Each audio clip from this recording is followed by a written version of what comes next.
ഇപ്പോൾ കോറോ ഹെൽത്തിൽ കൊച്ചിയിലും അതുപോലെ തന്നെ കോഴിക്കോടുമുള്ള തൊഴിലാളികളെ പിരിച്ചുവിടുന്ന ഒരു സംഭവം ഉണ്ടായി.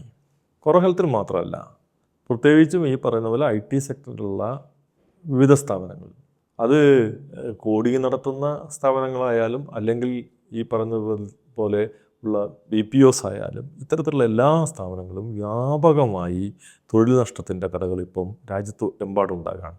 ഇത് കേരളത്തിൽ മാത്രം എല്ലാ സ്ഥലത്തും ആ നിലയ്ക്കുള്ള തൊഴിൽ നഷ്ടങ്ങളുണ്ടാകും. ഈ തൊഴിൽ നഷ്ടങ്ങളിലേക്കൊക്കെ കാരണമായി ചൂണ്ടിക്കാണിക്കുന്നത് AI വന്നു. അതിൻ്റെ ഭാഗമായി ഈ പറയുന്ന പോലെ ആളുകളെ AI വെച്ച് റീപ്ലേസ് ചെയ്യുന്നു, ഇനി ഇത്രയൊന്നും ജീവനക്കാരെ ആവശ്യമില്ല എന്ന രൂപത്തിലുള്ള ചില നരേറ്റീവ്സും ഇതിൻ്റെ ഭാഗമായിട്ട് വരുന്നുണ്ട്. ഇപ്പോൾ ഇവിടെ നമുക്ക് മുൻകാലത്ത് കമ്പനി നഷ്ടമായത് കൊണ്ടാണ് ആൾക്കാരെ പിരിച്ചുവിടുന്നു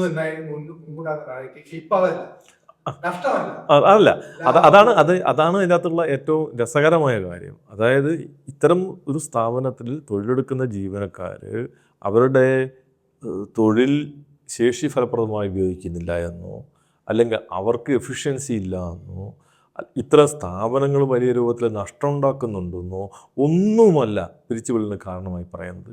നോക്കൂ, ഞങ്ങൾക്ക് പുതിയ രൂപത്തിൽ AI സംവിധാനം അടക്കമുള്ളത് വരുമ്പോൾ ഞങ്ങൾക്ക് ഇത്രയും ആളുകൾ ആവശ്യമില്ല എന്ന നിലയിലാണ് പിരിച്ചുവിടുന്നത്. ഇങ്ങനെ ഒരു വശത്ത് പിരിച്ചുവിടുമ്പോൾ തന്നെ നമ്മൾ കാണേണ്ട കാര്യം 12 മണിക്കൂറും അതിനപ്പുറവും തൊഴിലാളികൾ പണിയെടുക്കണം എന്ന രൂപത്തിലുള്ള നരേറ്റീവ്സും വരികയാണ്.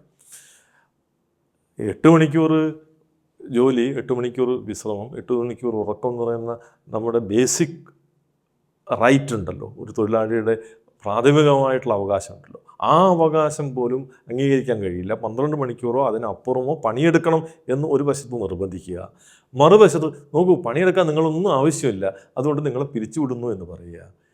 മൂന്നാമത് ഇതേ തൊഴിലാളികളെ വെച്ച് അവർക്ക് ഏതെങ്കിലും രൂപത്തിൽ പ്രവർത്തനം നടത്തുന്നതിന് നഷ്ടമുണ്ടായിപ്പോയി അല്ലെങ്കിൽ മറ്റേതെങ്കിലും എന്താ പറയുക സ്ഥാപനത്തിന് എഫിഷ്യൻസി കുറഞ്ഞുപോയി എന്ന് കാരണം പറയാനില്ലാതിരിക്കുക, അപ്പോഴും പിരിച്ചുവിടുക എന്ന സമീപനം സ്വീകരിക്കുകയാണ്. ഈ പിരിച്ചുവിടൽ നടത്തുമ്പോൾ തന്നെ മറുവശത്ത് റിക്രൂട്ട്മെൻറ്റ് നടക്കുന്നുണ്ടോ എന്ന് ചോദിച്ചാൽ റിക്രൂട്ട്മെൻറ്റ് നടക്കുന്നുമുണ്ട്. റിക്രൂട്ട്മെൻറ്റ് നടത്താതിരിക്കുന്നു എന്ന നിലയ്ക്കല്ല ഈ കാര്യങ്ങൾ നടക്കുന്നത്. അതായത് ഓവറോൾ ഈ സെക്ടറിലെ തൊഴിലാളികളുടെ എണ്ണം ഡ്രാസ്റ്റിക്കായി വെട്ടിക്കുറയുന്ന രൂപം ലോകത്തെവിടെയും ഇപ്പോഴും ഉണ്ടായിട്ടില്ല. കുറവ് വരുന്നുണ്ട് എന്നുള്ളത് വസ്തുതയാണ്. പല വലിയ സ്ഥാപനങ്ങളിലും ആയിരക്കണക്കിന് തൊഴിലാളികളെ ഒരു വശത്ത് പിരിച്ചുവിടുമ്പോൾ തന്നെ മറുവശത്ത് ആയിരക്കണക്കിന് പേരെ റിക്രൂട്ട് ചെയ്യും. അതായത് യഥാർത്ഥത്തിൽ സംഭവിച്ചുകൊണ്ടിരിക്കുന്നത് ലേബറിലെ ഒരു സർപ്ലസ് സപ്ലൈ സൃഷ്ടിച്ചുകൊണ്ട് ചൂഷണം ചെയ്യുക എന്ന ബേസിക്കായിട്ടുള്ള എക്സ്പ്ലോയിറ്റേഷൻ്റെ തന്ത്രം തന്നെയാണ് യഥാർത്ഥത്തിൽ ഇത്തരം സ്ഥാപനങ്ങൾ നടക്കുന്നത്.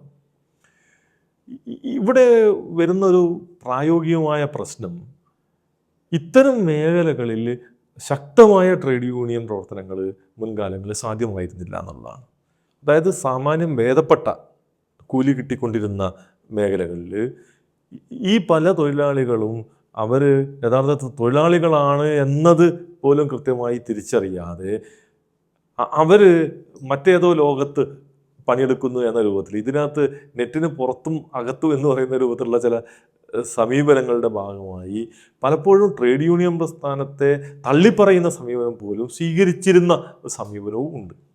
പക്ഷേ അതിൽ നിന്നൊക്കെ വ്യത്യസ്തമായ യാഥാർത്ഥ്യബോധത്തോടു കൂടി ഇത്തരം പ്രശ്നങ്ങളെ സമീപിക്കുന്ന രൂപത്തിലേക്ക് ഇന്ന് അത്തരം തൊഴിലാളികൾ മാറിയിട്ടുണ്ട്. ബേസിക്കലി ഇവരെല്ലാവരും തൊഴിലാളികളാണ്.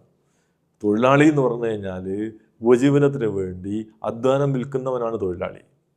അത് അധ്വാനം എന്ന് പറയുന്നത് കായിക അധ്വാനം മാത്രമല്ല, അത് മാനസിക അധ്വാനമായാലും അല്ലെങ്കിൽ ബുദ്ധിശക്തി ഉപയോഗിച്ചിട്ടുള്ള അധ്വാനമായാലും ഏത് തരത്തിലുള്ള അധ്വാനമായാലും അധ്വാനം വിറ്റ് ഉപജീവനം നടത്തുന്ന എല്ലാവരും തൊഴിലാളിയാണ് എന്ന പൊതു കാഴ്ചപ്പാടിൽ നിന്നുകൊണ്ട് തൊഴിലാളി വർഗ ബോധത്തിൻ്റെ അടിസ്ഥാനത്തിൽ ഇതിനെയൊക്കെ ചെറുത്ത് നിൽക്കുക എന്നതല്ലാതെ മറ്റ് യാതൊരു മാർഗവും ഇതിനകത്തില്ല. ഇത് AI വന്നതുകൊണ്ടാണ് ഇത് ഈ രൂപത്തിൽ സംഭവിച്ചത്. AI ആ രൂപത്തിൽ ഇപ്പോഴും റീപ്ലേസ് ചെയ്ത് തുടങ്ങിയിട്ടില്ല എന്നുള്ളത് നമ്മൾ കാണണം. AI കടന്നു വന്നിട്ടുണ്ട്, അതിന് ചിലപ്പോൾ ഒരുപക്ഷെ തൊഴിലാളികളെ റീപ്ലേസ് ചെയ്യുന്നതിനുള്ള സാധ്യതകൾ ഉണ്ടാവും. അത് എല്ലാ കാലത്തും എല്ലാ തരത്തിലുള്ള സാങ്കേതിക വിദ്യയിലും അത്തരത്തിലുള്ള ചില സാധ്യതകളുണ്ട്. ഇപ്പോൾ ട്രാക്ടർ വരുമ്പോൾ ഈ പറയുന്ന പോലെ അവിടെ കന്നുകൂട്ട് തൊഴിലാളികൾ വേണ്ടാന്ന് വെക്കും. പാലം വരുമ്പോൾ അവിടെ കടത്ത് തൊഴിലാളി വേണ്ടാന്ന് വെക്കും. ഈ തരത്തിലുള്ള റീപ്ലേസ്മെൻറ്റ് എല്ലാ കാലത്തിലുണ്ടാവും. അങ്ങനെ ഉണ്ടാകുമ്പോൾ അത് ഉണ്ടാക്കുന്ന സാമൂഹ്യ പ്രത്യാഘാതങ്ങൾക്കെതിരായിട്ടുള്ള സമരം അതത് കാലഘട്ടത്തിൽ ഉയർന്നു വരികയും ചെയ്യും. പക്ഷേ അത് എല്ലാ കാലത്തേക്കും അങ്ങനെ തന്നെ സസ്റ്റെയിൻ ചെയ്ത് ആ സമരം പോകുമെന്നല്ല. കാരണം അവരെ അങ്ങനെ പിരിച്ചുവിടപ്പെടുന്ന അല്ലെങ്കിൽ തൊഴിൽ നഷ്ടപ്പെടുന്ന ആളുകൾ റീഹാബിലിറ്റേറ്റ് ചെയ്യപ്പെടുക, അവർക്ക് അതിനാവശ്യമായ കോമ്പൻസേഷൻ കിട്ടുക, അവരെ സസ്റ്റെയിൻ ചെയ്ത് കൊണ്ടുപോവുക എന്നത് സമൂഹത്തിൻ്റെ ഒരു കടമയാണ്. പുതിയ ഒരു സാങ്കേതികവിദ്യ സമൂഹം സ്വീകരിക്കുമ്പോൾ സ്വാഭാവികമായും അതിൻ്റെ ഭാഗമായി നഷ്ടം വരുന്നവർ, ആ നഷ്ടം വരുന്ന ആളുകളെ റീഹാബിലിറ്റേറ്റ് ചെയ്യുകയും മുന്നോട്ട് കൊണ്ടുപോകാൻ അവരെ സംരക്ഷിക്കുകയും ചെയ്യേണ്ട സമൂഹത്തിൻ്റെ കടമ ഏറ്റെടുക്കുക എന്ന അർത്ഥത്തിൽ തന്നെയാണ് ആ സമരങ്ങൾ നമ്മൾ കാണേണ്ടത്. അത് അത്തരം സമരങ്ങൾ എല്ലാ കാലത്തും ഉണ്ടാകും. കമ്പ്യൂട്ടറിനെതിരെ സമരം ചെയ്തവരല്ലേ കമ്മ്യൂണിസ്റ്റുകാർ തുടങ്ങിയിട്ടുള്ള ചോദ്യങ്ങൾ ഇക്കാലത്തും പലപ്പോഴും പലരും ചോദിക്കാറുണ്ട്. കമ്പ്യൂട്ടറുകൾ വരുന്ന കാലത്ത് അത് വരുന്നത് LIC അടക്കമുള്ള സ്ഥാപനങ്ങളിലെ ക്ലർക്കുമാരെ പകരം വയ്ക്കുന്നതിന് വേണ്ടി ഇത്തരം ഒരു സംവിധാനം വരുമ്പോൾ സ്വാഭാവികമായും ആ മേഖലയിൽ പണിയെടുക്കുന്ന ആളുകളും അതുപോലെ തന്നെ ട്രേഡ് യൂണിയനിസ്റ്റുകളും അതിനെതിരായിട്ട് വലിയ പ്രക്ഷോഭങ്ങൾ ഉയർത്തിക്കൊണ്ടുവന്നിട്ടുണ്ട്. അക്കാലത്ത് അത് ഉയർത്തിക്കൊണ്ടുവരേണ്ടത് തന്നെയാണ്. പിന്നീട് കമ്പ്യൂട്ടറുകൾ തന്നെ പുതിയ തൊഴിലവസരങ്ങൾ സൃഷ്ടിക്കുന്ന സാഹചര്യത്തിൽ അത്തരം തൊഴിൽ മേഖലകളിൽ പണിയെടുക്കാൻ വരുന്ന ആളുകളെ വീണ്ടും ട്രേഡ് യൂണിയൻ്റെ ഭാഗമായി, തൊഴിലാളി സംഘടനാ പ്രവർത്തനത്തിൻ്റെ ഭാഗമായി കൊണ്ടുവരിക എന്നത് തന്നെയാണ് യഥാർത്ഥത്തിൽ ട്രേഡ് യൂണിയനുകൾ ചെയ്യേണ്ടത്. അത് തന്നെയാണ് ട്രേഡ് യൂണിയനുകൾ ചെയ്തുകൊണ്ടിരിക്കുന്നത്. ഈ കാലഘട്ടത്തിൽ ഇപ്പോൾ ഉണ്ടായിക്കൊണ്ടിരിക്കുന്ന സംഭവങ്ങൾക്ക് യഥാർത്ഥത്തിൽ കേവലമായി AI അല്ലെങ്കിൽ അതിനപ്പുറത്തേക്കുള്ള മറ്റ് സാങ്കേതിക വിദ്യയിലെ മാറ്റം എന്നതിനപ്പുറത്ത് ഇപ്പോൾ കേന്ദ്ര സർക്കാർ പുതുതായിട്ട് കൊണ്ടുവന്നിട്ടുള്ള ലേബർ കോഡും ഈ പറയുന്ന തൊഴിൽ മേഖലയിൽ ഉണ്ടാക്കിക്കൊണ്ടിരിക്കുന്ന നവലിബറൽ പരിഷ്കാരങ്ങളുടെയും ഒരു ആഫ്റ്റർ എഫക്റ്റ് കൂടിയാണ് യഥാർത്ഥത്തിൽ ഇപ്പോൾ സംഭവിച്ചുകൊണ്ടിരിക്കുന്നത്. ഒരു പരീക്ഷണ ഘട്ടത്തിലാണ് ഇത്തരത്തിൽ ഹയർ ആൻഡ് ഫയർ സംവിധാനം ഏതൊക്കെ രൂപത്തിൽ ഫലപ്രദമായി ഉപയോഗിക്കാൻ കഴിയും എന്നതിൻ്റെ ഒരു പരീക്ഷണമാണ് യഥാർത്ഥത്തിൽ ഈ മേഖലകളിലൊക്കെ നടന്നുകൊണ്ടിരിക്കുന്നത്. ഇത് ചെറുക്കുക എന്നതല്ലാതെ വേറെ മാർഗമൊന്നുമില്ല. ഇത് ഇൻഡിവിജ്വലായി ഏതെങ്കിലും ഒരു വ്യക്തിക്ക് മാത്രമായി ചെറുത്ത് നിൽക്കാൻ കഴിയുന്നതല്ല. ഇപ്പോൾ ഇതിനകത്ത് തൊഴിൽ നഷ്ടപ്പെടുന്ന ഒരാൾക്ക് ചില സ്ഥാപനങ്ങൾ 1-2 പേരെ ചിലപ്പം പിരിച്ചുണ്ടാവും. അത്തരം ഒരാൾക്ക് മാത്രമായി ചിലപ്പോൾ ചെറുത്ത് നിൽക്കാൻ കഴിയുന്നതില്ല. പക്ഷേ യോജിച്ച് കൂട്ടായി വലിയ രൂപത്തിലുള്ള തൊഴിലാളി സംഘടന പ്രതിരോധം സൃഷ്ടിച്ചുകൊണ്ടല്ലാതെ ഇതിനെ മറികടക്കാൻ കഴിയില്ല. ഇപ്പോൾ കേരളം പോലെയുള്ളൊരു സംസ്ഥാനത്ത് യഥാർത്ഥത്തിൽ കേരളത്തിലെ ഗവൺമെൻറ്റുകൾ ഇതിനകത്ത് ഫലപ്രദമായി ഇടപെട്ടതാണ്. അങ്ങനെ ഇടപെട്ടുകൊണ്ടിരുന്നൊരു ചരിത്രം കേരളത്തിനുണ്ട്. ഇപ്പോൾ കഴിഞ്ഞ കുറേ കാലം ഇടതുപക്ഷ ജനാധിപത്യ മുന്നണി ഗവൺമെൻറ്റിൻ്റെ കാലഘട്ടത്തിലും ഇത്തരത്തിലുള്ള പല സ്ഥാപനങ്ങളിലും ഉണ്ടായിട്ടുള്ള പ്രശ്നങ്ങളിലും ഗവൺമെൻറ് എന്ന രൂപത്തിൽ അവിടുത്തെ തൊഴിൽ വകുപ്പ് എന്ന രൂപത്തിലൊക്കെ ഉണ്ടായിട്ടുള്ള ഇടപെടലുണ്ടായിരുന്നു. പക്ഷേ ആ നിലയ്ക്കുള്ള ഇടപെടലുകൾ വേണ്ടത്ര ഇപ്പോൾ ഉണ്ടാകുന്നുണ്ടോ എന്നുള്ളതും പരിശോധിക്കപ്പെടണം. ഇപ്പോഴത്തെ പുതിയ ഗവൺമെൻറ് ആകെ 2-3 മാസമായിട്ടേ ഉള്ളൂ എന്ന നിലയ്ക്ക് നമ്മൾ അത്ര വ്യാപകമായ ഒരു ഇടപെടൽ, പക്ഷേ അതിനകത്ത് എന്താണ് നിലപാട്, എങ്ങനെയാണ് അത്തരം കാര്യങ്ങളെ കാണാൻ പോകുന്നത് എന്നത് വളരെ പ്രധാനപ്പെട്ടതാണ്. ഒന്ന്, തൊഴിലാളിക്ക് അവരുടെ തൊഴിൽ സുരക്ഷ ഉറപ്പുവരുത്തുന്ന രൂപത്തിലുള്ള ഇടപെടലുകൾ ഗവൺമെൻറ്റൽ തലത്തിൽ നിന്നും അതുപോലെ തന്നെ മാനേജ്മെൻറ്റ് തലത്തിൽ നിന്നൊക്കെ ഉണ്ടാവണം. അങ്ങനെ ഉണ്ടാക്കാൻ ആവശ്യമായിട്ടുള്ള ഫലപ്രദമായ പ്രതിരോധം തൊഴിലാളി സംഘടനകൾ ഉയർത്തുകയും ചെയ്യണം. ഇത്തരം കാര്യങ്ങൾക്ക് നമുക്ക് ഒരു പരിഹാരമായി കാണാൻ കഴിയും.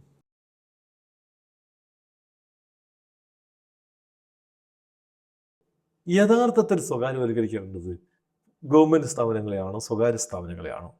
കാരണം ഏതെങ്കിലും ഒരു സ്വകാര്യ സ്ഥാപനം യഥാർത്ഥത്തിൽ സ്വകാര്യ സ്ഥാപനമാണ്. ഇന്ത്യയിലുള്ള ഏത് വലിയ കോർപ്പറേറ്റ് സ്ഥാപനം എടുത്ത് പരിശോധിച്ചാലും ആ കോർപ്പറേറ്റ് സ്ഥാപനത്തിൻ്റെ ഇൻവെസ്റ്റ്മെൻറ്റ് എവിടെ നിന്ന് വരുന്നതാണ്? ഇൻവെസ്റ്റ്മെൻറ്റ് വരുന്നത് പൊതുമേഖലാ സ്ഥാപനങ്ങളിൽ നിന്ന് തന്നെയാണ്. ഇപ്പോൾ ഒരു 1000 കോടി രൂപയുടെ ഒരു പ്രോജക്റ്റിലേക്ക് ഏതെങ്കിലും ഒരു മുതലാളി ഇൻവെസ്റ്റ് ചെയ്യുന്നു, അല്ലെങ്കിൽ അങ്ങനെ ഒരു പ്രോജക്റ്റ് തുടങ്ങുന്നു എന്ന് പറഞ്ഞാൽ ആ പ്രോജക്റ്റിൻ്റെ ഫിനാൻസിങ് എങ്ങനെയാണ് നടക്കുന്നത്? നോർമലി എല്ലാ പ്രോജക്റ്റുകളിലും സ്വീകരിക്കാറുള്ള സമീപനം ഇക്വിറ്റി ഒരു 30%, 70% ലോണ്. എവിടെ നിന്നാണ് ലോണ്? പബ്ലിക് സെക്ടർ സ്ഥാപനങ്ങളിൽ നിന്ന്, അതായത് പൊതുമേഖലാ ബാങ്കുകളിൽ നിന്നാണ് ഏറ്റവും കൂടുതൽ. ഇപ്പം SBI അടക്കമുള്ള സ്ഥാപനങ്ങളിൽ നിന്നാണ് ഈ പറയുന്ന പദ്ധതികൾക്കൊക്കെ ആവശ്യമായിട്ടുള്ള ലോണ് ഈ വലിയ കുത്തക മുതലാളിമാർ സംഘടിപ്പിക്കുന്നത്. നാട്ടിലെ സാധാരണ ആളുകൾ ഒരു 10,000 രൂപയ്ക്ക് ലോണിന് പോയാൽ കിട്ടില്ല. പക്ഷേ 1000 കോടി ലോണിന് പോയാൽ ഉറപ്പായിട്ടും കിട്ടും. അതായത് നിങ്ങളുടെ ലോണ് കോടിക്കണക്കിന് രൂപയാണെങ്കിൽ ലോൺ കിട്ടുന്നതിന് വലിയ പ്രയാസമില്ല എന്നുള്ളതാണ് യഥാർത്ഥത്തിൽ ഇന്ത്യൻ ബാങ്കുകളുടെ ഒരു പൊതു സ്വഭാവം. അപ്പോൾ 70% ലോണ് 30% ഇക്വിറ്റി എന്ന് പറയുമ്പോൾ പോലും നമ്മൾ യഥാർത്ഥത്തിൽ അതിൻ്റെ ഉള്ളിലേക്ക് കടന്നു പരിശോധിച്ചാൽ 70% ആണോ ലോണ്, 30% തന്നെ ഇക്വിറ്റി ഉണ്ടോ? പലപ്പോഴും വളരെ ചെറിയ എമൗണ്ട് മാത്രം മുടക്കുകയും എസ്കലേറ്റ് ചെയ്തിട്ടുള്ള ഒരു പ്രോജക്റ്റ് റിപ്പോർട്ടിൻ്റെ മുകളിൽ പദ്ധതിക്ക് ആവശ്യമായ മുഴുവൻ തുകയും ലോണായി തന്നെ സംഘടിപ്പിച്ച് നടത്തുകയും ചെയ്യുക എന്ന സമീപനമാണ് പലപ്പോഴും ഗവൺമെൻറ് ഈ പറയുന്ന ഇത്തരത്തിലുള്ള കമ്പനികൾ ചെയ്യുന്നത്. അതായത് നമ്മൾ ഈ കാണുന്ന പ്രൈവറ്റ് കമ്പനികൾ, സ്വകാര്യ കമ്പനികൾ എന്ന് പറയുന്ന കമ്പനികൾ യഥാർത്ഥത്തിൽ പൊതുമേഖലാ കമ്പനികളാണ്. അത് പബ്ലിക് ഇൻവെസ്റ്റ്മെൻറ്റിൻ്റെ മുകളിൽ ഉണ്ടാക്കിയിട്ടുള്ള സ്ഥാപനങ്ങളാണ്. നിങ്ങൾ അവയെ പ്രൈവറ്റൈസ് ചെയ്യൂ ആദ്യം എന്നാണ് നമ്മൾ യഥാർത്ഥത്തിൽ പറയേണ്ടത്. അതായത് അവരുടെ ഇൻവെസ്റ്റ്മെൻറ്റിലെ പൊതുമേഖലയിൽ നിന്ന് എടുത്തിട്ടുള്ള തുക നിങ്ങൾക്ക് തിരിച്ചു കൊടുക്കാതെയും, എന്നിട്ട് നിങ്ങൾ നിങ്ങളുടെ കയ്യിൽ നിന്ന് തന്നെ അത്രയും തുക ഇൻവെസ്റ്റ് ചെയ്യൂ എന്ന് പറഞ്ഞാൽ അവരുടെ കയ്യിൽ അങ്ങനെ ഇൻവെസ്റ്റ് ചെയ്യാൻ പണമില്ല എന്നുള്ളതാണ്. യഥാർത്ഥത്തിൽ എവിടുന്ന ഇൻവെസ്റ്റ്മെന്റ് ഉണ്ടാകുന്നത് പൊതുജനങ്ങളുടെ കയ്യിൽ നിന്ന് തന്നെയാണ്. ഈ പറയുന്ന ബാങ്കുകളിലെ പണം എന്ന് പറഞ്ഞാൽ പൊതുജനങ്ങളുടെ നിക്ഷേപമാണ്. അത് നമ്മുടെ സർക്കാർ ജീവനക്കാരുടെയും മറ്റ് ജീവനക്കാരുടെയും അവരുടെയൊക്കെ ശമ്പളത്തിൻ്റെയും ഒക്കെ ഭാഗമായി വരുന്ന തുക പല ഘട്ടങ്ങളിലായി പല രൂപത്തിൽ അവർ നിക്ഷേപിച്ച് തന്നെയാണ് ഈ പറയുന്ന ഇൻവെസ്റ്റ്മെന്റ് ഉണ്ടാകുന്നത്. അപ്പോൾ യഥാർത്ഥത്തിൽ ഇൻവെസ്റ്റ്മെന്റ് ആണ് തൊഴിൽ സൃഷ്ടിക്കുന്നത് എന്ന് പറയുമ്പോൾ അങ്ങനെ പറഞ്ഞാൽ അത് അടിസ്ഥാനപരമായി തന്നെ അത് നിപശകുണ്ട്. ആ അടിസ്ഥാനപരമായിട്ട് അങ്ങനെയാണ് എന്ന് തീരുമാനിച്ചാൽ പോലും ആ ഇൻവെസ്റ്റ്മെന്റ് പോലും ആരതാണ്? പൊതുജനങ്ങളുടെ ഇൻവെസ്റ്റ്മെന്റ് ആണ്, അല്ലാതെ ഈ പറയുന്ന മുതലാളിയുടെ ഇൻവെസ്റ്റ്മെന്റ് ആണ് എന്ന് പറയുന്ന അർത്ഥരഹിതമായിട്ടുള്ള കാര്യമാണ്. അതൊരു വശം. ഇനി മറുവശത്ത് ഒരു ഇൻവെസ്റ്റ്മെന്റ് ഏതെങ്കിലും മേഖലയിൽ ഉണ്ടാകുന്നു എന്നത് ഓട്ടോമാറ്റിക്കായി ആ മേഖല വളരട്ടെ എന്നൊരു ധാരണയുടെ പുറത്തുണ്ടാകുന്ന ഇൻവെസ്റ്റ്മെന്റ് ആണോ? സ്വകാര്യ ഇൻവെസ്റ്റ്മെന്റുകൾ എപ്പോഴും ലക്ഷ്യം വെക്കുന്ന ലാഭമാണ്. ലാഭം ഉണ്ടാക്കുക എന്നുള്ളതാണല്ലോ. ഒരു സ്ഥാപനം നടത്തിയാലാണ് ലാഭം ഉണ്ടാകുമെങ്കിൽ അവർ നടത്തും, നടത്താതിരുന്നാലാണ് ലാഭം ഉണ്ടാകുമെങ്കിൽ നടത്താതിരിക്കും. നടത്തുകയും നടത്താതിരിക്കുകയും ചെയ്യുന്നത് ലാഭത്തിന് മാത്രം ആശ്രയിച്ചാണ്. ഒരു സ്ഥാപനം ഉണ്ടാക്കുന്ന പ്രോഡക്റ്റ് മാർക്കറ്റിൽ ഡിമാൻഡ് ഉണ്ടെങ്കിൽ മാത്രമേ യഥാർത്ഥത്തിൽ അതിനു വേണ്ടിയുള്ള ഇൻവെസ്റ്റ്മെന്റ് ഉണ്ടാവും. ആരാ ഡിമാൻഡ് ഉണ്ടാക്കുന്നത്? ആ ഡിമാൻഡ് ഉണ്ടാക്കുന്നത് സമൂഹത്തിലെ ഭൂരിപക്ഷം വരുന്ന ജനങ്ങളാണ്. ഒരു വലിയ മുതലാളിക്ക് അയാൾക്ക് കൺസ്യൂം ചെയ്യാൻ കഴിയുന്നത്, ഇപ്പോൾ ഉദാഹരണത്തിന് അരി അല്ലെങ്കിൽ ഭക്ഷണമോ മറ്റ് ലക്ഷറി പോലും അയാൾക്ക് ഉപയോഗിക്കാൻ കഴിയുന്ന അല്ലെങ്കിൽ അയാൾക്ക് ഉപയോഗിക്കാൻ കഴിയുന്ന അളവ് നിർസ്ഥാനം പരിമിതമാണ്. വ്യക്തി എന്നുള്ളതിലേക്ക് അയാൾക്ക് എത്രത്തോളം ഉപയോഗിക്കാൻ കഴിയും.